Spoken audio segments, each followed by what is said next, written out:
नमस्कार. महाचर्चा प्रगती राजपथ यामध्ये मी मनाली दीक्षित तुम्हा सर्वांचं स्वागत करते. मंडळी, अप्रत्यक्ष करांना पर्यायी व्यवस्था ठरणारी एकच कर प्रणाली म्हणजे जीएसटी असं म्हटलं जातंय, त्याच्याकडे बघितलं जातंय. वस्तू सेवा कर याची अंमलबजावणी 1 जुलैपासून प्रस्तावित आहे.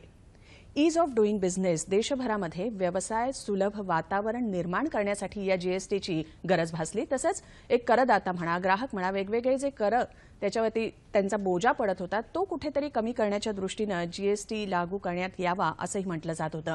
मुळात जीएसटी म्हणजे काय, असं मोठं काय होणार आहे जीएसटीमुळे की त्यामुळे त्याच्याकडे अप्रत्यक्ष करातील सर्वात मोठा बदल म्हणून बघितलं जात आहे.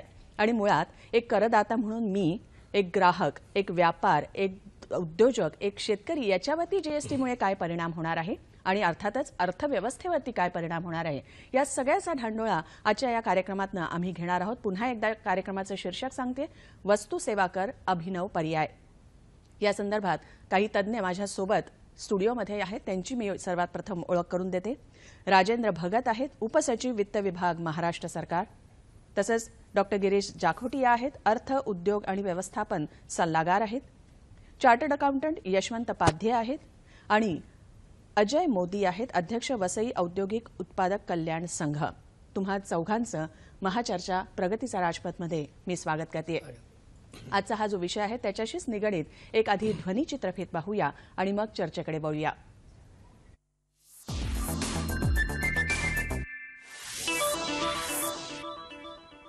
जीएसटी लागू होणार असं गेली 2 वर्ष सुरू आहे.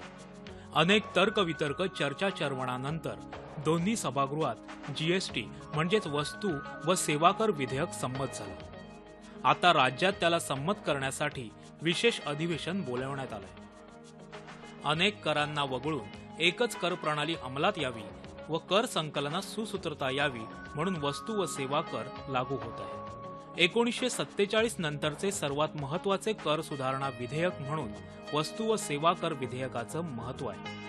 जीएसटीमुळे केंद्रीय अबकारी कर, राज्याचा मूल्यवर्धित कर, करमणूक कर, खरेदी कर व जकात यासारखे काही कर नाहीसे होणार आहेत. हा कर लागू झाल्यानंतर केंद्राकडून राज्यांना त्यांचा वाटा दिला जाईल. अनेक राज्यांना त्यामुळे महसूल कमी होण्याची भीती वाटते. परंतु 100% महसुली तूट भरून काढण्यासाठी केंद्राची तयारी असल्याने देशात लवकरच जीएसटी लागू होईल. जीएसटीमुळे महागाई वाढेल अशी एक चिंता व्यक्त होते. परंतु यावरही संसदेच्या स्थायी समितीने योग्य विचारविनिमय केला आहे. नेमकं जीएसटी लागू झाल्यानंतर कोणत्या गोष्टींवर कसा परिणाम होईल यावर साधक बाधक चर्चा करण्यासाठीच आजची ही महाचर्चा.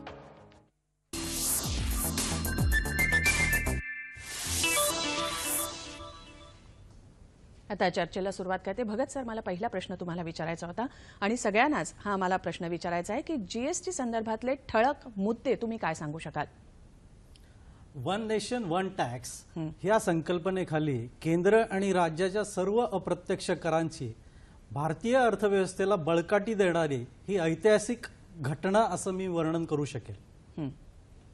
जाखोटिया सर, हा जो कर आपण आता लागू करणार आहोत ते एक अभूतपूर्व घटना आहे. अर्थात 20 वर्षापूर्वी हा कर जर आपल्याला आणता आला असता तर आज आपली भारतीय अर्थव्यवस्था आणखीन पुढे गेली असती. पण आपण जसं म्हणतो देर आहे दुरुस्त आहे, त्यानुसार आपण या कराचं स्वागत करूयात. काही महत्त्वाचे मुद्दे ठळक जर मला सांगायचे झाले तर ते असे की याची जी अंमलबजावणी होणार आहे त्यामध्ये जे छोटे व्यापारी उद्योजक आहेत त्यांना या अंमलबजावणीबद्दलचं जे शिक्षण देणं जे आहे गरजेचं आहे. नंबर 2, यामध्ये कंप्लायन्स ज्याला आपण पेपर वर्क म्हणू तो कमी करण्याचा उद्देश आहे, पण तो नेमका कमी होणार आहे का? नंबर 3, मला जो भाग महत्त्वाचा वाटतो छोट्या उद्योजकांसाठी की ज्यांच्याकडे स्टॉक्स आहेत, ज्यांच्याकडे काही जुन्या स्कीम्स आहेत, तर या बाबतीमध्ये या करामध्ये एक कुठली सोय अशी करण्यात आली आहे. आणि नंबर 4 जो मुद्दा आहे की ज्याला आपण टेक्नॉलॉजी बेस ही कर प्रणाली म्हणतो, तर त्या टेक्नॉलॉजी बेसमध्ये जो काही क्रेडिट व्यापाऱ्यांना उद्योजकांना मिळणार आहे त्याची सांगड आपण कशी घालणार आहोत. मला असं वाटतं की एकूण अंमलबजावणीच्या बाबतीतले हे काही ठळक मुद्दे इथे मी सुचवू इच्छितो. पाध्ये सर, मला असं म्हणायचं आहे की जीएसटी जे आज आपण सगळेजण इच्छुक आहोत साधारणतः एक 5 वर्ष मला वाटतं आपण या जीएसटी साठी उशिरा केलेला आहे. आणि जीएसटी केल्यामुळे सगळ्यात महत्त्वाचं आहे की 17 राज्याचे आणि केंद्राचे जे अप्रत्यक्ष कर आहेत ते सगळे जाऊन त्याच्याऐवजी फक्त एक सिंगल जीएसटी हा लागू होणार आहे. आणि दुसरा जो महत्त्वाचा मुद्दा आहे की आज कुठलाही गुड्स जेव्हा महाराष्ट्रामध्ये यायचं असेल, समजा आपल्याला दिल्लीवरून आणायचं असेल तर एका ट्रकला साधारणतः 280 किलोमीटर आपल्या भारतामध्ये तो जातो, कारण वेगवेगळे टोल प्लाझे आहेत, चेकपोस्ट आहेत आणि हे सगळं जे आहे त्याला आपण सिमलेस ट्रॅव्हल म्हणतो. जीएसटी मुळे हे शक्य होणार आहे. अच्छा, मोदीजी. MSME सेक्टरला आम्हाला असं वाटतं की नक्की फायदा होणार. मॅन्युफॅक्चरिंग सेक्टरला, लघु आणि सूक्ष्म उद्योग आणि मीडियम उद्योग आहे त्याला नक्की फायदा बसेल. थोडी कॉस्ट कमी नक्की होणार. आणि अप्रत्यक्ष कर हा जे युनिफॉर्मिटी 2 राज्यामध्ये नाही ते आता आम्हाला युनिफॉर्मिटी आणि कास्केडिंग इफेक्ट त्याला निर्मूळ होऊन आपल्याला मिळेल. काय इंडस्ट्रीला ग्लोबल प्लेइंग फील्ड पण मिळेल आणि इंटरनॅशनल लेवलवर पण एक्सपोर्ट आणि निर्यातमध्ये पण लघु उद्योगला फायदा होणार अशी आमची एक अपेक्षा आहे. आणि काहीतरी जकोटे साहेबांनी सांगितलं तसं आपल्याला एक काय काय विटंबना अडचण तर थोड्या आम्हाला वाटते, अडचणींचा सामना करावा लागणार आहे. सामना करावा लागतात. आणि काही जॉब वर्कर आणि महाराष्ट्रामध्ये बहुतेक 70-80% पर्यंत जे MSME सेक्टरचे लोक आहे ते सगळ्यात एकांच्या दुसऱ्यांचा जॉब वर्क करतात. बरोबर. त्यांची काय परिस्थिती निर्माण होणार आहे त्यांची अजून आपण कल्पना केलेली नाही आहे. बरोबर. तर त्यांच्या काय होणार ते आपण बघूया. बरोबर, विस्ताराने या सगळ्या मुद्द्यांकडे आपण येणार आहोत. भगत सर, मला तुमच्याकडे वळायचं आहे. मगाशी मी जसं म्हटलं की जीएसटीची गरज भासली, काही काही मुद्दे मी सांगितलेले होते आणि त्या अनुषंगाने मला विचारायचं आहे की जर का जीएसटी लागू झाला तर त्याची गरज लक्षात घेता लागू केल्यानंतर काय फरक पडणार आहे? सर्वप्रथम हा विचार केला गेला पाहिजे की जीएसटीची गरज का उत्पन्न झाली. तर याची अनेकविध कारणे आहेत की संविधानामध्ये अप्रत्यक्ष कर ज्याला आपण म्हणतो की इनडायरेक्ट टॅक्स, टॅक्सचे 2 प्रकार असतात, प्रत्यक्ष आणि अप्रत्यक्ष कर. तर अप्रत्यक्ष कर जो आहे त्या संदर्भामध्ये संविधानामध्ये केंद्र आणि राज्य शासन यांना वेगवेगळे अधिकार प्राप्त झाले आहेत. तर याचे महत्वाचे जे अप्रत्यक्ष कर आहेत की सेंट्रलमध्ये जे महत्वाचे म्हणता येतील ते आहेत उत्पादन शुल्क ज्याला एक्साइज ड्युटी म्हणतो, सर्व्हिस टॅक्स, कस्टम ड्युटी, हे महत्वाचे. त्याचप्रमाणे राज्य शासनाचे जे महत्वाचे कर आहेत त्यामध्ये VAT, then entertainment duty, central sales tax आणि the sugar cane purchase tax वगैरे या आणि जकात आणि LPT हे सगळ्यात महत्वाचे अप्रत्यक्ष कर आहेत. आता या सगळ्यांचे कंप्लायन्सेस ट्रेड आणि इंडस्ट्रीला वेगवेगळ्या पद्धतीने करावे लागतात. आता ह्या सगळ्या करांचा एकमेकांवरती कॅस्केडिंग इफेक्ट होत असतो. साधारणतः उदाहरण द्यायचं झालं तर एखादी गोष्ट मॅन्युफॅक्चर ज्यावेळी होते त्यावेळी त्याला एक्साइज ड्युटी लागते. मॅन्युफॅक्चर एक्साइज ड्युटी भरून तो जेव्हा माल बाहेर काढतो आणि ज्यावेळी त्याची विक्री होते तर त्यावेळेला विक्री कर लागतो. तर विक्री कराची आकारणी ही एक्साइज ड्युटीवर सुद्धा होते. That is popularly called as cascading of taxes. करावर कराचा बोजा. या कराच्या बोजामुळे वस्तूच्या किमतीवरती खूप परिणाम होतो आणि हे व्यापारी आणि इंडस्ट्रीला वेगवेगळे टॅक्स कंप्लायन्स करावे लागतात. हे टाळण्याकरता जीएसटी ची अंमलबजावणी किंवा जीएसटीचं इम्प्लिमेंटेशन महत्वाचं ठरतं. बरोबर. जाखोटियाजी, जसं भगत सरांनी सांगितलं की वेगवेगळे कर जे आहेत ते पडू नयेत, अतिरिक्त करांचा बोजा पडू नये, एक देश एक कर प्रणाली यावी म्हणून हा जीएसटी आणला. मात्र तसं बघायला गेलं तर एक सर्वसामान्य नागरिक म्हणून माझ्याही मनात प्रश्न उद्भवतो की मग एक राज्य सरकारचा जीएसटी आणि केंद्र सरकारचा जीएसटी हा भरायचाच आहे. नाही, त्यामध्ये असं आहे की ज्याला आपण एक फेडरल स्ट्रक्चर म्हणतो की राज्यांना आपलं राज्य चालवायचं असतं, जसं शहरांना आपलं शहर चालवायचं असतं.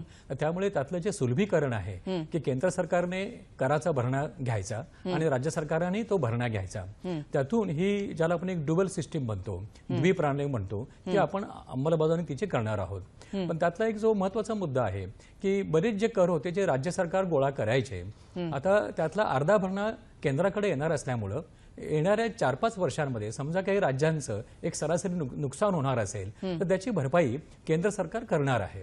त्यामुळे जसं आता भगत साहेब म्हणाले की बरेच कर होते आणि त्या करांमध्ये क्लिष्टता होती, ही सगळी क्लिष्टता या 2 करांच्या समांतर रचनेमुळे मी म्हणेन की साधारण 80-90% ती कमी होईल. आणि मला असं वाटतं की एक मोठी अचिव्हमेंट आपल्यासाठी असेल. आणि जसं तुम्ही आता विचारलं की यातून एक प्रकारची पारदर्शकता वाढेल, आणि महत्वाचा मुद्दा असा की येत्या 2-3 वर्षांमध्ये हा परिणाम जर आपल्याला दिसला की वस्तू आणि सेवांची जी किंमत आहे, जो खर्च आहे, तो जर 2-3 टक्क्यांनी जरी कमी झाला तर जागतिक पातळीवर ज्याला आपण आपला कॉस्ट कॉम्पिटिटिव्हनेस म्हणतो, म्हणजे खर्चाच्या बाबतीमध्ये आमची एक जी स्पर्धात्मकता आहे ती वाढेल. आणि माझ्या अंदाजानुसार याचा परिणाम आमच्या एकूण एक्सपोर्ट्सवर होईल. 3 ते 6 टक्क्यांपर्यंत एक्सपोर्ट वाढेल. जीडीपी आमचा 1 ते 1.5 टक्क्यांनी येत्या 1-2 वर्षामध्ये वाढेल. त्यामुळे सुरुवातीला महागाई वाढू शकेल. मला वाटतं ही भीती आपण काढून टाकूया. बरोबर. पाध्ये सर, जसे आता जाखोटिया सरांनी सांगितलं की महागाई काही काळाकरता वाढू शकेल, एक चार्टर्ड अकाउंटंट म्हणून अर्थव्यवस्थेवरती कशा प्रकारे याचा फरक पडू शकतो, तुम्ही काय सांगाल? नाही, याचा सगळ्यात पहिल्यांदा जो आपण विचार जर केला तर महागाई वाढेल का नाही वाढणार हा साधारणतः काळच याचं उत्तर देईल. पण सुरुवातीला जर आपण बघितलं तर जसं मी उदाहरण दिलं की ट्रान्सपोर्टेशन कॉस्ट आपली कमी होईल. साहेबांनी जसं आता सांगितलं होतं की कंप्लायन्स कॉस्ट मध्ये सुद्धा कमी होणार आहे. त्यामुळे काही जे सेक्टर्स आहेत त्या ठिकाणी नक्की वस्तूंचे कर हे कमी होतील, वस्तूंचे भाव जे आहेत ते कमी होतील. काही जे वस्तू आहेत त्यांचे जे वाढणार आहेत, कारण आज जीएसटीचा सगळ्यात मोठा जो ऍडव्हान्टेज आपल्याला जर बघायचा झाला तर सुरुवातीला वस्तूंवरती एक व्हॅट होता आणि सर्व्हिस टॅक्स असे वेगवेगळे कर होते. आता दोन्ही एकत्र आता समान पातळीवरती आलेले आहेत. मला वाटतं याच्यामुळे काही वस्तू या महाग होतील, काही स्वस्त होतील, पण ओव्हरऑल जर आपण इफेक्ट जर आपण बघितला तर 1-1.5 वर्षांमध्ये सगळा इफेक्ट हा सगळा नॉर्मलाइज होईल आणि बऱ्यापैकी आपल्याला कमी भावामध्ये कमी टॅक्सेस आपल्याला भरावे लागल्यामुळे वस्तूंचे कर किंवा वस्तूंचे जे भाव आहेत ते कमी होतील. बरोबर. मोदीजी, अगदी थोडक्यात तुम्ही काय सांगू शकता, उद्योग विश्वावरती जीएसटीमुळे कशा प्रकारे परिणाम होणार आहे? उद्योगामुळे काय असतात की आम्ही एक उदाहरण देऊ. आम्ही ऑटोमोबाईल पार्ट्सचे काही निर्माता जास्त इकडे महाराष्ट्रामध्ये लय आहे. एक मोठा एक आपला हब आहे महाराष्ट्र ऑटोमोबाईल पार्टचा. आता ऑटोमोबाईल वरती सरकार बहुतेक मला वाटतं 28% आणि प्लस 2% सेस त्यांच्यावरती लावणार आहे. आता तुम्ही 1500 सीची वरती गाडी, इंजिनची मोठी गाडी घेतली, लक्झरी कार, ते सगळ्याला बहुतेक 25 ते 40% त्यांच्यावरती सगळं उत्पादन शुल्क आणि व्हॅट मिळून सगळ्याला लागतात. ते आता बहुतेक 28% पर्यंत जाणार, 8 ते 12% पर्यंत तिकडे पडणार. आणि जे पार्ट्सचे निर्माता आहे ते लोकांना 13.5% व्हॅट आणि 12.5% एक्साईज भरावे लागतात. आणि मुंबईमध्ये ते लोकांना माल पाठवायचा असेल तर 5.5% ऑक्ट्रॉय पण भरायला लागतात. म्हणजे 31 ते 32% ते लोकांना प्रोडक्शनची वरती त्याला टॅक्स भरायला लागतात. ते बहुतेक आम्हाला वाटतं, आमचे एक्सपेक्टेशन आहे की बहुतेक 18% पर्यंत येणार. म्हणजे इंडस्ट्रीला पण 10 ते 12% जे फायदा मायक्रो आणि स्मॉल इंडस्ट्रीमध्ये नक्कीच होणार आहे. म्हणजे थोडी आमची प्रोडक्शन कॉस्ट पण कमी होणार आणि आम्हाला थोडा रॉ मटेरियल आहे ते पण थोडा स्वस्त मिळायची उमेद आणि अपेक्षा आम्ही करतात. बरोबर. आपली ही चर्चा अशीच सुरू राहणार आहे. तुर्तास एक क्षणभर विश्रांती घेतोय. कुठे जाऊ नका, पाहत रहा महाचर्चा प्रगतीचा राजपथ.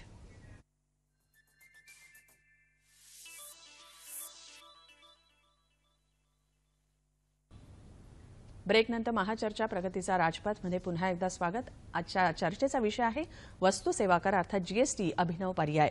भगत सर, एक खरोखर एक वेगळी कॉन्सेप्ट आहे ही जीएसटी. इतर देशांमध्ये जरी तो लागू झालेला असला तरी भारतासाठी वेगळी कॉन्सेप्ट आहे. वेगवेगळ्या घटकांवरती याचा परिणाम कसा काय होणार आहे? कुठल्याही कर प्रणालीचे 3 महत्वाचे घटक असतात. पहिला महत्वाचा घटक आहे की ग्राहकावरती या इनडायरेक्ट टॅक्स सिस्टीमचा काय परिणाम होणार आहे. सेकंड, दुसरा महत्वाचा घटक असतो की ट्रेड अँड इंडस्ट्रीवरती याचा काय परिणाम होणार आहे.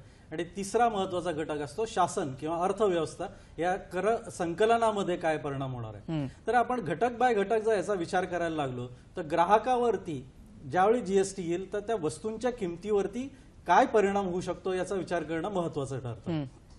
ग्राहक ज्यावेळी आपला पैसा खर्च करून वस्तू घेतो किंवा सेवा उपभोग घेतो त्यावेळी त्यामध्ये 2 कंपोनंट असतात, त्या वस्तूची किंमत आणि त्यावर लागलेला कर. ज्यावेळी करावर कर लागत होता त्यावेळी कराची ती जी कॅस्केडिंगचा इफेक्ट होता तो वस्तूच्या किमतीमध्ये जात होता. त्यामुळे तो कॅस्केड झालेला इफेक्ट त्याच्या वस्तूंच्या किमतीमध्ये त्याची वाढ होत होती.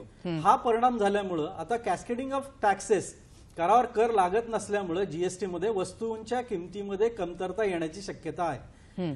जगभराचा असा अनुभव आहे की जसं मगाशी जाखोटिया साहेबांनी आणि इतरांनी सुद्धा सांगितलं की काही काळापुरता टेम्पररी इफेक्ट जो आहे तो वस्तूंच्या किमतीमध्ये वाढ होण्याची शक्यता आहे. परंतु जगभराचा असा पण अनुभव आहे, ते स्टॅटिस्टिक्स असं सांगतं की 1.5 ते 2 वर्षानंतर ज्यावेळी ऑस्ट्रेलियामध्ये हा कर प्रणाली लागू केली तर 70% किमती कमी झाल्या. चायनामध्ये ज्यावेळी 15 साली जीएसटी त्याला वॅट म्हणतात, पण जीएसटी सारखी जी सिस्टीम आली त्यामध्ये 50%, न्यूझीलंडमध्ये 50%, असा कराचा इतका मोठ्या प्रमाणामध्ये वस्तूच्या किमतीमध्ये कमतरता किंवा घट लक्षात आलेली आहे. दुसरा महत्वाचा घटक ठरतो की जो आपल्या कर प्रणालीमध्ये महत्वाचा घटक आहे ट्रेड अँड इंडस्ट्री. याच्यामध्ये आपण जसं मगापासून डिस्कस करत आहोत की कंप्लायन्स कॉस्ट कमी होणार आहे. वेगळ्या टॅक्ससाठी वेगळे कंप्लायन्स त्याला करावे लागणार नाही. कॅस्केडिंग कमी होणार आहे. छोट्या आणि स्मॉल स्केलसाठी ज्यावेळी एक्साईज लागून त्यांच्याकडे गुड्स येत होते तर त्याचं एक्साईजचं क्रेडिट त्यांना घेता येत नव्हतं. ते क्रेडिट त्यांना आता घेता येईल. ही सिम्प्लिफाईड आणि ट्रान्सपरंट स्ट्रक्चर आहे. आणि कर संकलनामध्ये बऱ्याच प्रमाणामध्ये वृद्धी होऊन अर्थव्यवस्थेला जसं जागोडे साहेब म्हणाले ते 1.5 ते 2% वृद्धी होण्याचे चान्सेस आहेत. त्यामुळे कर संकलनामध्ये राज्य शासनाचा आणि पर्याय आणि केंद्र शासनाच्या संकलनामध्ये वाढ होईल. बरोबर. जाखोटिया सर, भगत सरांनी आता जे मुद्दे उपस्थित केले त्याच्याशी तुम्ही सहमत आहात का, काय सांगाल? हा, त्यातला एक जो मुद्दा आहे म्हणजे छोटे व्यापारी उद्योजक यांची एक चिंता आहे की त्यांनी जी माझ्याकडे व्यक्त केली की आता या जीएसटी खाली महिन्यातून साधारणपणे 3 रिपोर्ट्स भरावे लागतील. म्हणजे हे 12-36 रिपोर्ट झाले. त्यानंतर क्वार्टरली किंवा तिमाही भरावे लागतील.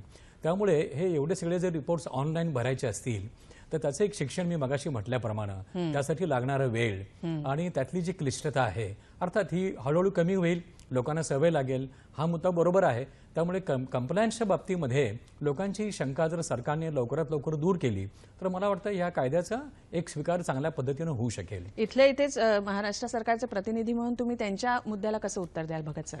कंप्लायन्स कॉस्ट जो जाकोडिया साहेबांनी इश्यू रेज केलेला आहे तो अतिशय महत्वाचा आहे. परंतु यामध्ये होतंय काय की ज्यावेळी आपण कंप्लायन्स कॉस्टचा या संकल्पनेचा विचार करतो त्यावेळी हा सगळा जो जीएसटीचा गाभा आहे हा जीएसटीएन या पोर्टलवरती होणार आहे. म्हणजे सगळे जे काही व्यापाऱ्यांनी कंप्लायन्सेस करायचे ते इलेक्ट्रॉनिक पद्धतीने करायचे आहेत. त्यामुळे व्यापाऱ्यांचा कंप्लायन्स कॉस्ट जरी इनिशियली जास्त वाटत असला तरी लॉंग टर्म मध्ये तो अतिशय कमी होणार आहे. रिटर्न ज्यावेळी आपण भरतो त्यावेळी त्यांनी ज्यावेळी सेल्सचे अनेक्शर्स भरणं अपेक्षित आहे, त्यावेळी परचेसचे अनेक्शर्स भरणं अपेक्षित आहे आणि त्यावरनं रिटर्न तयार होणार आहे. तर कंप्लायन्स कॉस्टला इतर वेळी ज्यावेळी आपण इनडायरेक्ट टॅक्स एक्झिस्टिंगचा विचार करतो त्यावेळी त्यामधल्या आलेल्या तफावतीसाठी त्यांना वेगवेगळ्या टॅक्स ऍडमिनिस्ट्रेटरकडे जावं लागतं. हा कंप्लायन्स मात्र अतिशय कमी होणार आहे. त्यामुळे सुरुवातीला जरी ही किचकट किंवा इलेक्ट्रॉनिक पद्धतीला ज्यावेळी आपण वापरतो त्यावेळी मोबाईल बँकिंग म्हणा या सुरुवातीला आपल्याला अवघड वाटतात. पण जसा जसा त्याचा वापर अंगवळणी पडत जाईल. जाखोटिया सर, तुम्हाला आणखीन काहीतरी एक मुद्दा उपस्थित करायचा होता अगदी थोडक्यात, कारण फोनलाईन वरती आपल्यासोबत हेमंत गांधी आहेत. काय सांगा? एक तांत्रिक मुद्दा असा आहे की या जीएसटी खाली आपण जे कोडिफिकेशन करणार आहोत, एक उदाहरण असं झालं की समजा बिस्किटांसाठी जर एक टॅक्स असेल, एक दर असेल तर त्यातले स्वस्तातली जी बिस्किट आहेत आणि जी महागाईची बिस्किट आहेत तर स्वस्तातली गरिबांची जी बिस्किट आहेत त्यांना हा जो कराचा दर आहे तो कमी लागला पाहिजे. त्यामुळे कोडिफिकेशन खाली हे जे डिफरन्शिएशन आहे, हा जो काही बदल आहे हा आपण कसा आणणार आहोत? मला वाटतं भगत याचं उत्तर भगत सरांकडनं घेऊया. मात्र दूरध्वनीवरनं आपल्यासोबत हेमंत गांधी आहेत, नाग विदर्भ चेंबर ऑफ कॉमर्सचे वरिष्ठ उपाध्यक्ष आहेत. गांधीजी, महाचर्चा प्रगतीचा राजपथ मध्ये तुमचं स्वागत करते. एक व्यापारी वर्ग या जीएसटी कर प्रणालीकडे कसं बघतोय? सर्वप्रथम आपल्या पॅनलच्या सर्व जे आपले सन्माननीय लोक इथे आलेले आहेत त्यांना सगळ्यांना माझा नमस्कार. आम्ही आधीच जीएसटी प्रणालीचं स्वागत केलेलं आहे. फार चांगली प्रणाली आहे. आमच्यासाठी सगळ्यात मेन हे आहे की एक वस्तू एक रेट, पूर्ण देशात एका पर्टिक्युलर आयटमचा रेट एकच राहील, हे जी यांनी काळजी घेतलेली आहे ते आमच्यासाठी सगळ्यात महत्वाचं आहे. काही ज्या व्यापाऱ्यांच्या हिशोबाने मीन्स मॅटर ऑफ कन्सर्न्स आहेत ते असं आहे की सगळ्यात मेन आहे ई वे बिल म्हणून जे प्रोव्हिजन या लोकांनी केलेली आहे. म्हणजे 50,000 किंवा त्याच्यापेक्षा जास्त माल जर तुम्ही कुठे पाठवून राहिले तर त्याच्यासाठी तुम्हाला एक ई वे बिल जनरेट करायचं आहे. जर ट्रान्सपोर्टने तुम्ही माल पाठवता तर एक ट्रान्सपोर्टर एका वेळी आपल्या ट्रकमध्ये कमीत कमी 25 लोकांचा माल घेऊन जातो. तर 25 ई वे बिल त्याच्याजवळ जमा होतील आणि तो एक स्वतःचं एक कन्सॉलिडेटेड ई वे बिल बनवेल आणि ते बिल घेऊन ती गाडी रवाना होईल. समजा रस्त्यात त्या गाडीला काही अपघात झाला, गाडी खराब झाली, काही झालं, तर त्यावेळी जे होणारा किओस आहे त्याच्याबद्दल थोडंसं या लोकांनी लक्ष घेतलं पाहिजे. कारण की आम्हाला जो याच्यात सगळ्यात भीती आहे ती अशी आहे की या सगळ्याच्यात इन्स्पेक्टर राज सुरू नाही झाला पाहिजे. कारण की कसं आहे की मागेही जेव्हा वॅट लागू केला होता त्यावेळी एक गोष्ट सरकारने आम्हाला ठासून सांगितली होती की वॅट आल्यानंतर स्थानिक कर सगळे संपतील. परंतु वॅट लागला आणि ऑक्ट्राय कायम राहिला. ऑक्ट्रायच्या नंतर ऑक्ट्रायचा मोठा भाऊ एलबीटी आला. एलबीटीच्या विरोधात महाराष्ट्रातल्या व्यापाऱ्यांनी संदर्भात होणार नाही ना आंदोलन हेमंत किती मोठं केलेलं गांधी, आहे ते सगळ्यांना तुम्ही माहित आहे. दूरध्वनीवरती राहा. LBT तुमचा हा समाप्त मुद्दा जो झाला. आहे त्याच्यावरती पण- भगत सरांच उत्तर देतील. भगत सर, तुम्ही काय उत्तर यावेळी द्याल सुद्धा- हेमंत गांधींनी आता जो मुद्दा उपस्थित केला त्याच्यावरती? ई वे बिला संदर्भात मी एवढं सांगू शकतो की त्यांनी जी प्रोव्हिजन सांगितली ती अतिशय बरोबर आहे. 50,000च्या वरती जर माल आपल्याला ट्रान्सपोर्ट करायचा असेल तर त्या ट्रान्सपोर्ट बरोबर ई वे बिल असणं आवश्यक आहे. परंतु ई वे बिल जे असणार आहे त्याचं ते इलेक्ट्रॉनिकली जीएसटीएन वरनं आपल्याला डाउनलोड करता येईल. त्यासाठी कुठल्याही अधिकाऱ्याकडे किंवा कुठल्याही ऑफिसमध्ये जाण्याची आवश्यकता नाही. ज्यावेळी आपण एखादी टॅक्स सिस्टीम काढतो, ई वे बिल ही महाराष्ट्रामध्ये जरी नवीन संकल्पना असेल तरी ही इतर राज्यामध्ये फार व्यवस्थित आणि इलेक्ट्रॉनिकली राबवण्यात आलेली एक यशस्वी पद्धत आहे. कर्नाटक म्हणा किंवा साऊथच्या स्टेट्समध्ये ई वे बिल हे फार रेग्युलरली वापरलं जातं. त्यामुळे ही महाराष्ट्रातल्या व्यापाऱ्यांना नवीन असली तरी ही देशभरामध्ये वापरण्यात आलेली सिस्टीम आहे. ज्यावेळी टॅक्स सिस्टीम आपण पाहतो त्यावेळी दोन्ही गोष्टींवरती आपल्याला खरं तर लक्ष केंद्रित करावं लागतं. एक पहिली गोष्ट महत्वाची म्हणजे त्याचा कंप्लायन्सचं बर्डन ट्रेड किंवा इंडस्ट्रीवर येऊ नये त्यासाठी हे इलेक्ट्रॉनिक पद्धतीने डाउनलोडेबल आपण ठेवलेलं आहे. आणि दुसरं टॅक्स इव्हेजन आपल्याला थांबवता आलं पाहिजे. तर ज्यावेळी एखादी टॅक्स इव्हेजन करता ई वे बिल आणि महत्वाचं ठरतं. आणि सेकंडली तो जीएसटी वरनं डायरेक्टली डाउनलोडेबल असल्यामुळे त्याचा कंप्लायन्स कॉस्टही कमी असणार आहे. बरोबर. हेमंतजी आपल्यासोबत दूरध्वनीवरती आहेत. हेमंत गांधी, तुम्हाला दुसरा प्रश्न मला विचारायचा होता. विदर्भामध्ये जर का बोलायचं झालं, खूप छोटे छोटे छोटे असे उद्योजक आहेत, उद्योगधंदे करणारे व्यापारी देखील आहेत. त्यांची काय भावना आहे? जीएसटी आता 1 जुलैपासून प्रस्तावित आहे लागू होणार असं, तर तुम्ही काय सांगाल? मॅडम फार फार धन्यवाद. फार चांगला प्रश्न तुम्ही विचारला. आपला महाराष्ट्र फक्त मुंबई, पुणे आणि नागपूर 3 शहरात नाही आहे. महाराष्ट्र लहान लहान खेड्यांमध्ये, लहान लहान शहरांमध्ये विखुरलेला आहे. आमच्या विदर्भाबद्दल बोलायचं झालं तर विदर्भात नागपूर सोडल्यानंतरही फार मोठा विदर्भ आहे. टोटल 11 डिस्ट्रिक्टमध्ये विदर्भ विभागलेला आहे. तुम्ही एक पहा की हे लहान लहान सेंटर्समध्ये जे बसलेले व्यापारी आहेत, 20 लाखाची लिमिट दिलेली आहे जीएसटीसाठी. पुष्कळ दुकानं तुम्हाला असे दिसतील मॅडम की जिथे मालक स्वतः दुकानाचं कुलूप उघडतो, स्वतः झाडू मारतो, स्वतः पूजा करतो, गल्ल्यावर बसतो आणि कोणी जर माल घ्यायला आला तर स्वतः उठून पॅकिंग करून देतो, परत गल्ल्यावर येऊन बसतो आणि त्याच्याकडून पैसे घेतो, त्याला बिल बनवून देतो.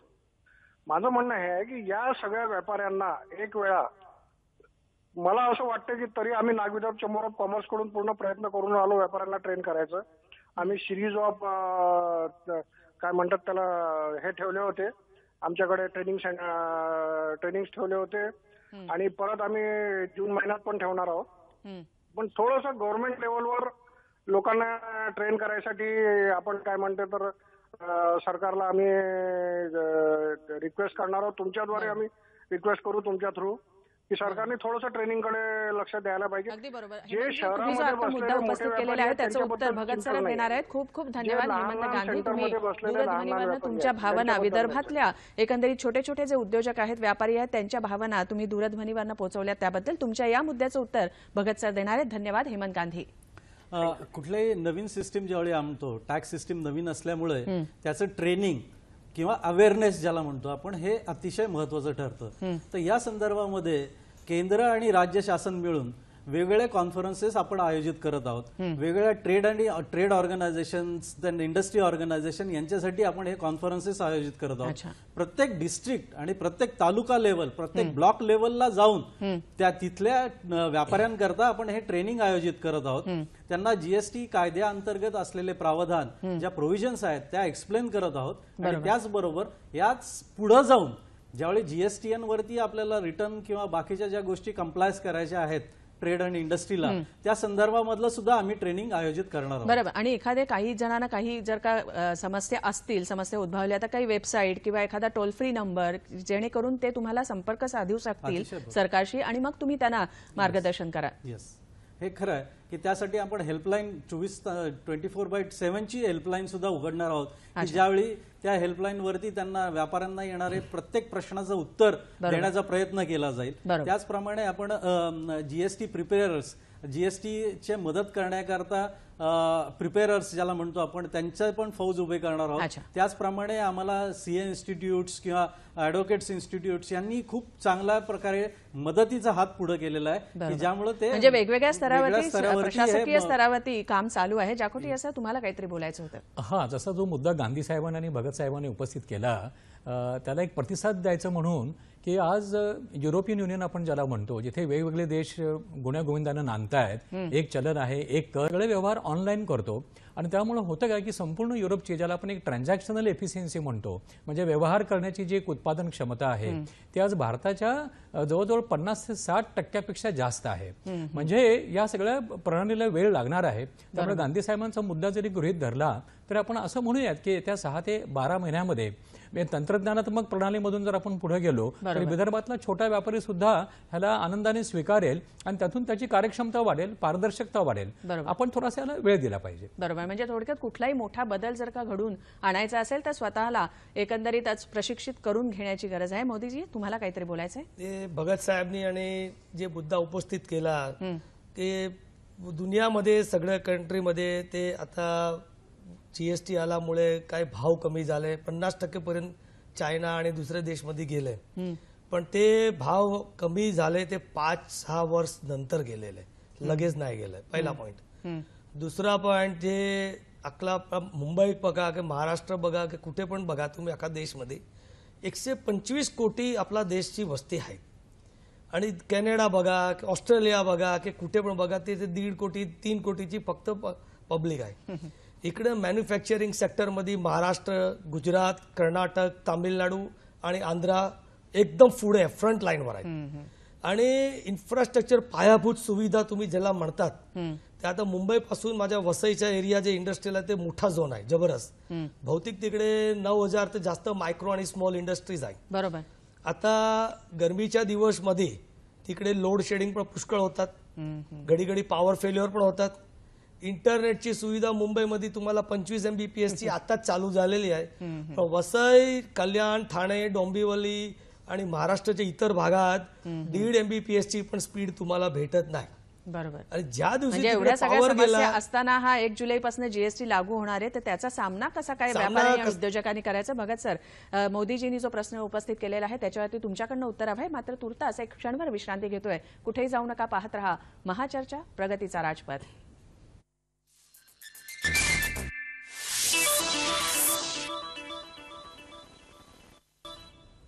ब्रेक नंतर पुन्हा एकदा स्वागत. आजचा चर्चेचा विषय पुन्हा एकदा सांगते, वस्तू सेवा कर अर्थात जीएसटी अभिनव पर्याय.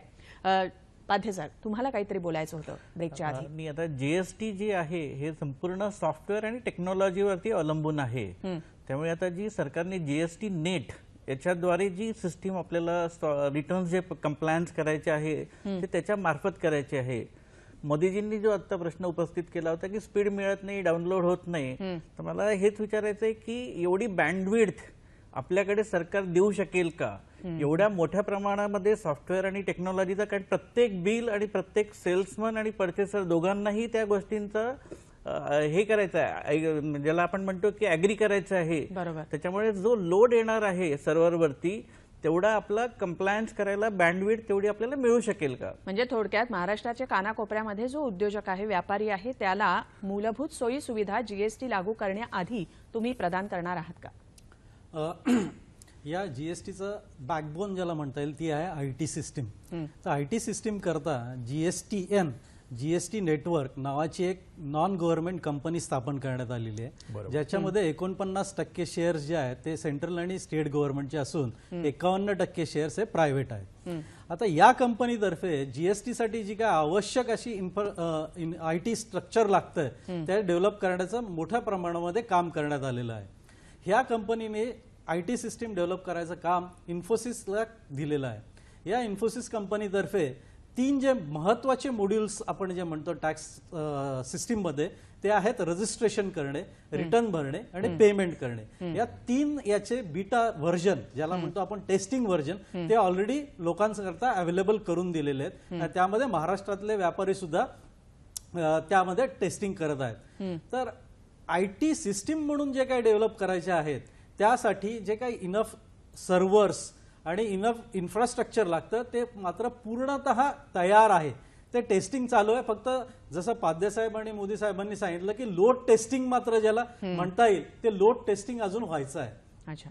ते मोदी साहेबांनी जो काही प्रश्न विचारला त्या संदर्भात मी एक थोडक्यात बॅकग्राऊंड देतो की महाराष्ट्र हे पहिलं राज्य आहे की ज्यांनी संपूर्णतः ई रिटर्नला 2010 साली सुरुवात केली.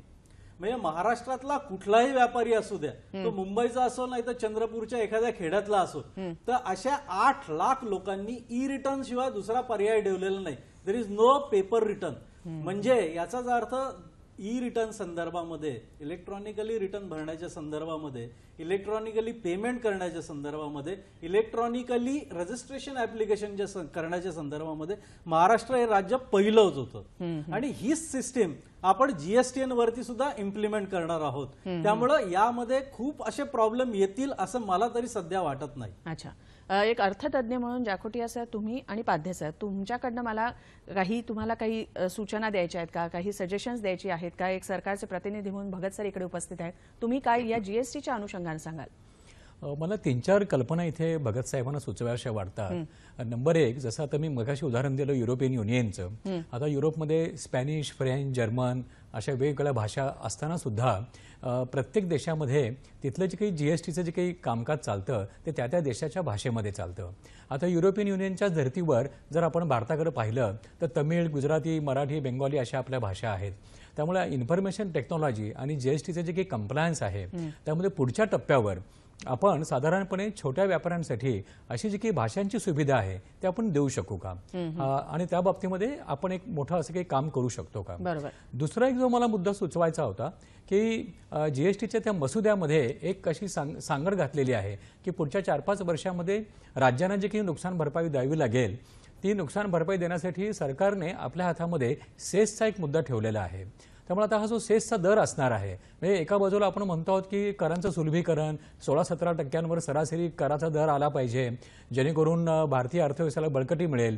पण उद्या हा जो सेसचा मुद्दा सरकारने आपल्या हातात ठेवलेला आहे त्या बाबतीमध्ये फारशी अशी क्लॅरिटी लोकांमध्ये नाही आहे. आणि तिसरा माझा शेवटचा मुद्दा जो मला सगळ्यात महत्त्वाचा वाटतो तो असा की 5, 12, 18, 28 असे की आम्ही जे की स्तर ठरवलेले आहेत यांचा सरासरीचा जो एक दर येतो 16% व आम्ही निभावू शकणार आहोत का? हा निभावण्यासाठी आज जीएसटीच्या जाळ्यामध्ये जे लोक नाही आहेत, म्हणजे माझा सोलापूरचा एक मित्र जो एका काय तुला म्हणून पण विदेशी कंपनीचा जो डिस्ट्रीब्युटर आहे तो मला सांगत होता की 1300 रिटेलर्स पैकी साधारणपणे 650-700 रिटेलर जे आहेत त्यांचं व्हॅटचं रजिस्ट्रेशन नाही आहे. त्यामुळे हे एक मोठं आव्हान सरकारसाठी असणार आहे, समाजासाठी असणार आहे. अगदी थोडक्यात भगत साहेब, तुम्ही त्यांच्या मुद्द्यांना कसं उत्तर द्याल? जाखोटे साहेबांनी अतिशय रास्त मुद्दे उपस्थित केलेत की हा जे सॉफ्टवेअर आपण जीएसटीएन तर्फे डेव्हलप करणार आहोत ते बायलिंग्वेल असेल. म्हणजे इंग्लिश बरोबर त्या भाषेचा सुद्धा त्यामध्ये सहभाग असेल. ते भाषा मराठीमध्ये किंवा गुजरातीमध्ये ज्यावेळी आपण रिटर्न भरायला जाऊ तर ते पॉप्युलराइज करण्याचा प्रयत्न आपण नक्कीच करू. तर सॉफ्टवेअर हे बायलिंग्वेल असेल. सेकंडली त्यांनी जो मुद्दा उपस्थित केला तो आहे सेसचा.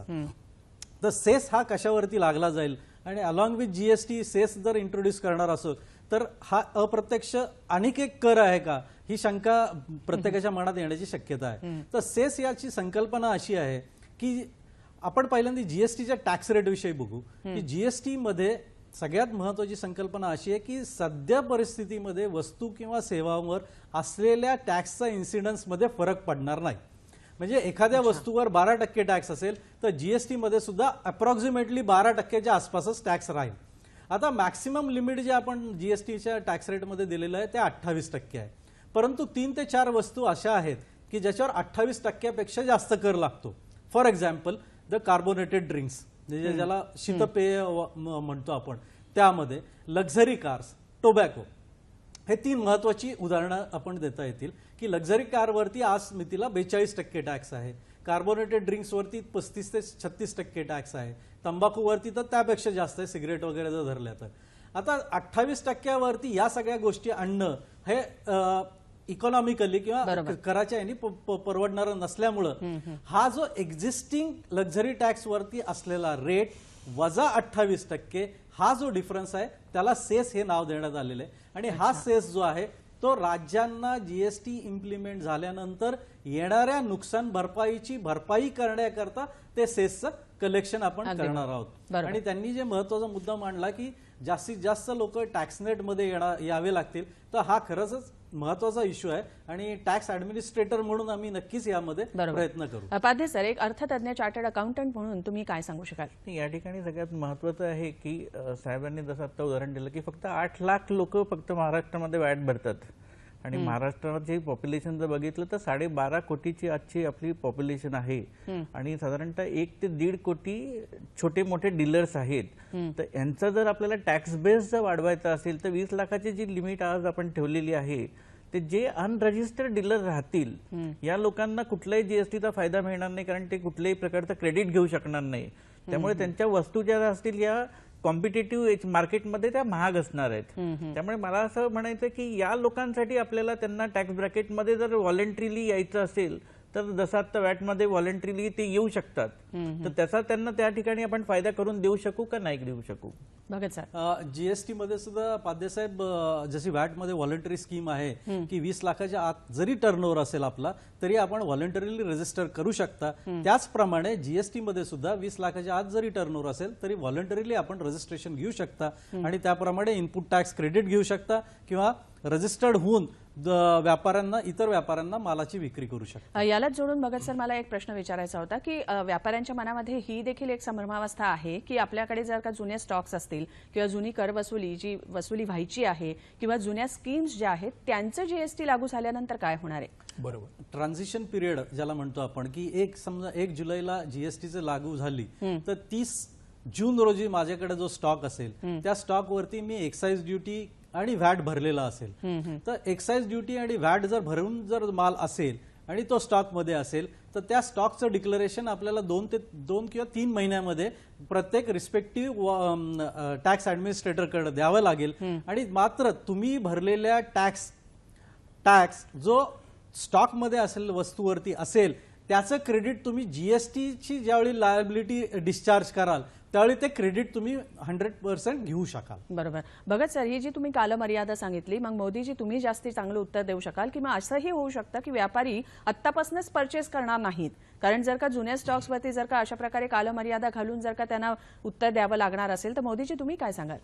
आता व्यापाऱ्यांचा एक भय थोडा मगजमध्ये त्याला डोकामध्ये आलेला आहे की आम्ही जे काही क्रेडिट मार्च ते जून 30 पर्यंत घेतलेली आहे त्यांची क्रेडिटसाठी आम्हाला कोणी ऍडमिनिस्ट्रेटिव्ह कडे जायला लागेल आणि आम्हाला डेक्लरेशन द्यायला लागेल. त्यावेळा त्यांनी नकारला तर काय होणार की आमच्या मालाची किंमत पुष्कळ मोठी आहे, एक्साइज त्यांच्यावरती 12.5% भरलेला आहे, 13.5% व्हॅट भरलेला आहे, त्यांच्यामध्ये RG23 पार्ट 2 मध्ये पुष्कळ क्रेडिट जमा झालेली आहे आणि 30 तारीख नंतर ते क्रेडिटला त्यांना कॅरी फॉरवर्ड करायला सेंट्रल एक्साइज किंवा ते व्हॅट डिपार्टमेंटकडे जाऊन परमिशन घेऊन ते करू शकतात.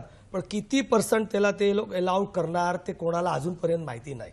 पहिला प्रश्न ते आहे. दुसरा प्रश्न ते आहे की लोकांच्या मधामध्ये एक मायक्रो आणि स्मॉल इंडस्ट्रीमध्ये तिकडे असा एक भय स्थापन झालेला आहे की महाराष्ट्रामध्ये काय वसई कुठला पण एरिया पकडा तिकडे जॉब वर्कर पुष्कळ आहे. या जॉब वर्कर कडे आपण बोलूया. आधी पहिला जो मुद्दा होता त्याच्यावरती भगत सर तुम्ही काय उत्तर द्या, कारण आपल्याला एक छोटासा ब्रेक घ्यायचा आहे. भगत सर, क्रेडिट अलाउन्स होणार आहे मोदी साहेब की प्रत्येक असं कधीच होऊ शकत नाही की आपल्या खरेदी केलेल्या मालावरती आपण टॅक्स भरलेला आहे आणि तो टॅक्सचा आम्ही इनपुट टॅक्स क्रेडिट देणार नाही.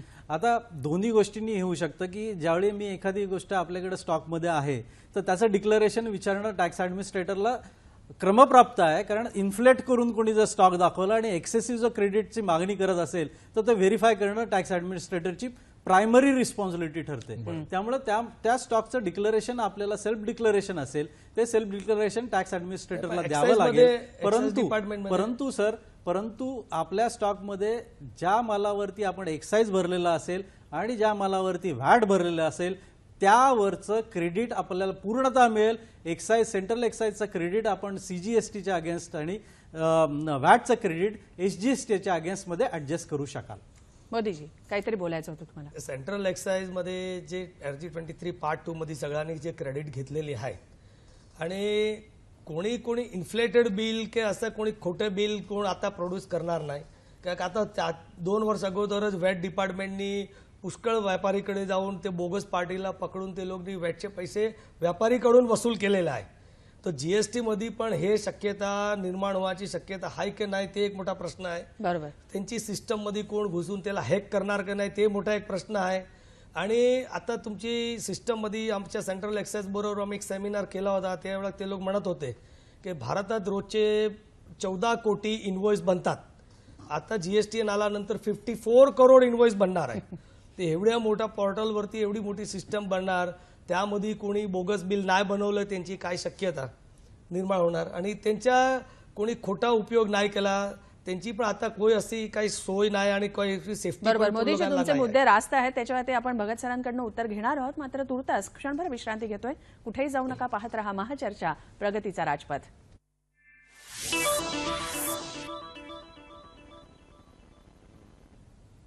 ब्रेकनंतर महाचर्चा प्रगतीचा राजपथमध्ये पुन्हा एकदा स्वागत करते.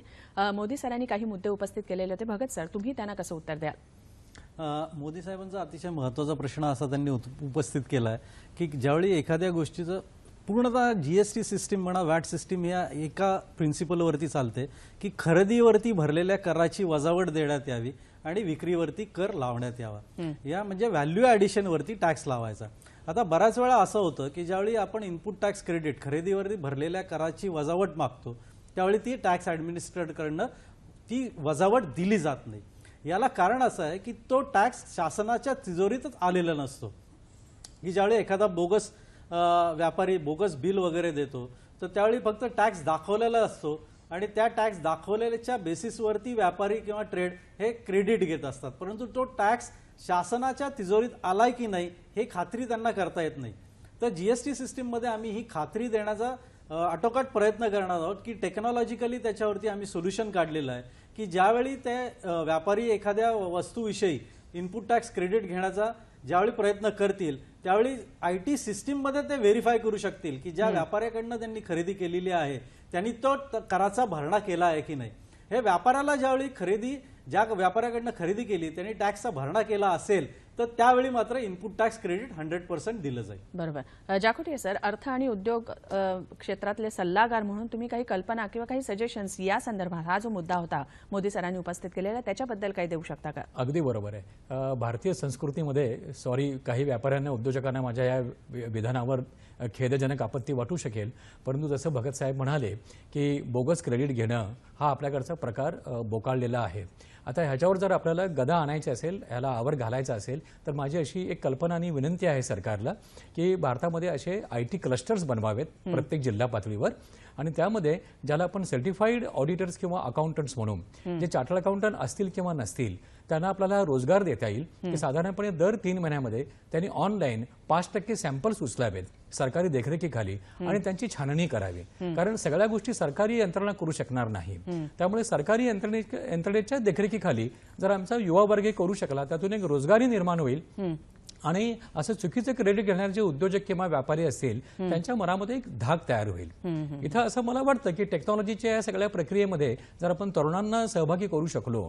आता बघा ना, म्हणजे जसं आता ट्रम्प साहेबांच्या सगळ्या उद्देशांमुळे जर अमेरिकेमध्ये आमच्या IT मधल्या तरुणांचा जर रोजगार जाणार असेल आणि हा रोजगार जर आम्हाला इथे निर्माण करायचा असेल तर मला असं वाटतं की इष्टापत्ती समजावी, ही संधी समजावी, तरुणांना सहभाग घ्यावा. बरोबर. पाथे सर, मला असं विचारायचं होतं की एकंदरीतच अर्थव्यवस्थेकडे जर का बघितलं तर या GSTमुळे कशा प्रकारे तुम्ही बघताय की फायदा काय होईल, तोटा काय होईल? अगदी थोडक्यात आता वेळ संपत आलेली आहे. नाही, या ठिकाणी सगळ्यात महत्त्वाचं जो आपण बघितलं तर गुड्सची किमती कॉम्पिटेटिव्ह झाल्यामुळे आपल्या एक्सपोर्टला चालना मिळेल, हा सगळ्यात मोठा मला या ठिकाणी ॲडव्हान्टेज दिसतोय.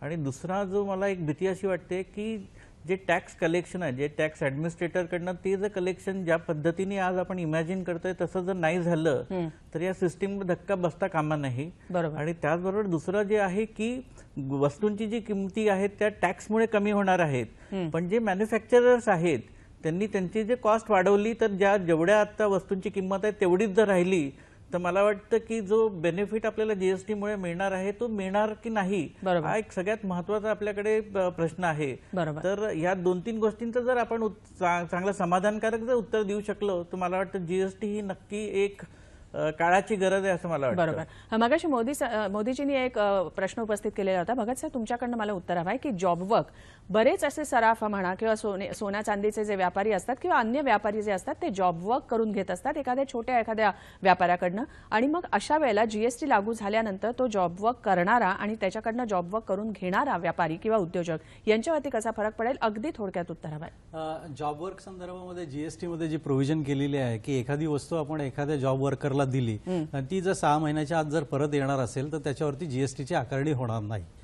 जॉब वर्कर म्हणून ज्यावेळी तुम्ही एखादी गोष्ट करता तर जॉब वर्कर ही सेवा म्हणून ज्यावेळी सर्व्हिस म्हणून तुम्ही ज्यावेळी प्रोव्हाइड कराल तर त्या सर्व्हिसवरती मात्र सर्व्हिस टॅक्स म्हणजे जीएसटी ची आकारणी केली जाईल.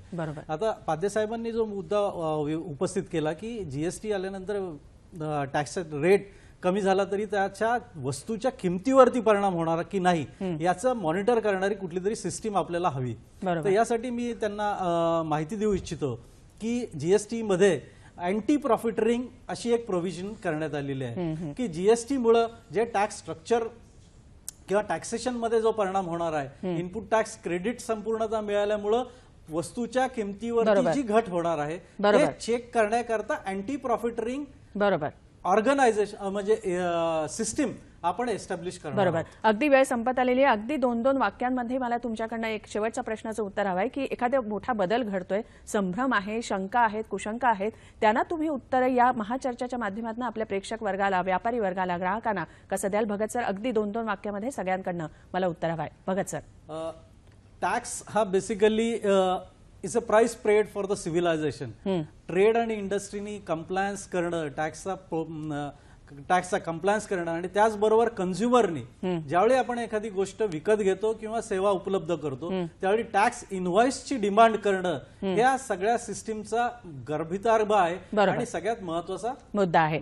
जाखोटी सर, अगदी 2 वाक्य. अगदी. मुंबई ग्राहक पंचायतीच्या मी पार्ली विभागाचा अध्यक्ष असल्यामुळे मी भगत साहेबांना हे सुचवू इच्छितो की आपला जो मुद्दा होता की वस्तूंच्या किमती या वाढणार, कमी होणार, ग्राहकांना फायदा मिळणार की नाही, तर मला असं वाटतं की कंझ्युमर मुवमेंट खाली आमच्यासारख्या संस्थांचा तुम्ही जरूर उपयोग करावा. आणि 2, दुसरा मुद्दा एका वाक्यात मला मांडायचा की या सगळ्या टेक्नॉलॉजीमुळे इनडायरेक्ट टॅक्स आमच्याकडे किती गोळा होईल, त्यामुळे अर्थव्यवस्थेची कॉम्पिटिटिव्हनेस जो आपण म्हणतो तो कसा असेल. डायरेक्ट म्हणजे थोडक्यात जाखोटी सर, बरेच शंका आहेत, प्रश्न आहेत उपस्थित केलेले. पाध्ये सर, अगदी 1-2 वाक्यात उत्तर. 1947 नंतर आता 2017 मध्ये आपण जे इनडायरेक्ट टॅक्सेस मध्ये किंवा कर प्रणालीमध्ये एक जो आमूल बदल जो घडवून आणलेला आहे, मला वाटतं त्याच दृष्टीने सगळ्यात महत्त्वाचं जे आज आपण या ठिकाणी बघायला पाहिजे जीएसटी कडे. आणि जीएसटी झाल्यानंतर जर बघितलं तर वस्तूंच्या किमती या नक्की कमी होतील, पण काही काळ जावा लागेल. काही काळ हा 1-1.5 वर्षाचा काळ त्याला गावात जाऊ द्यावा लागेल आणि मला आशादायक चित्र असं वाटतं. देशचं अर्थतंत्र आहे ते मुख्यत्वे महसूलसाठी इंडस्ट्रीवरती जास्त निर्भर आहे आणि इंडस्ट्री त्याला मॅक्झिमम त्याला रेव्हेन्यू देशला देतात.